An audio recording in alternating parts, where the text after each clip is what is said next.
This video further proves that Republicans don't care about the rights of anyone that does not agree with them. Donald Trump had White House staff call the Disney Corporation to try and censor Jimmy Kimmel because the former president didn't like his jokes. Trump himself used the power of the presidency not to push for more freedom of speech, which all of these anti-woke Republicans swear they care about, but instead he used that power to restrict or try to restrict a business from saying what they wanted to. A Republican trying to control a business speech. In this case, you have Donald Trump using the presidency to call Disney, who owns ABC, to tell Jimmy Kimmel on his show, Jimmy Kimmel Live, to stop making fun of him. Imagine what this would have been like if a Democrat administration would have called Fox News to tell them to tell Sean Hannity to stop lying on their administration, which probably would have been true, knowing how Fox lies all the time, not by mistake, by design,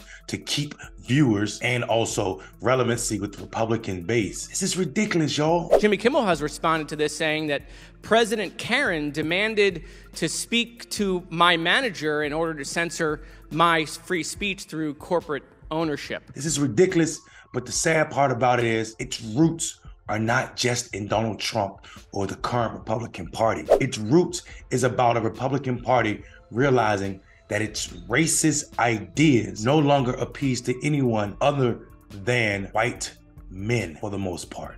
I applaud you guys for going back 5 years, because we're going to find out that President Snowflake, through calling Twitter and calling Disney, was trying to hurt people's free speech because, you know, it upset him. He didn't like being called names. Just look at this incident. Just like this incident. Think about this. We scream about China and its use of business to monitor and control what information Chinese citizens receive, i.e. TikTok. I mean, our own federal government has banned the use of TikTok from any federal employee on any federal device. But we pretend that Trump's behavior in this and so many other scenarios is any different than that of China. I guess America is always gonna America when it comes to its flexibility around white men's need to be victimized, as this country continues to grapple with the fact that we will never be a country designed only to benefit white men at the expense of everyone else. The Republican Party isn't just harming itself, it's also harming our democracy, because we can't function as a healthy democracy if we don't have at least two parties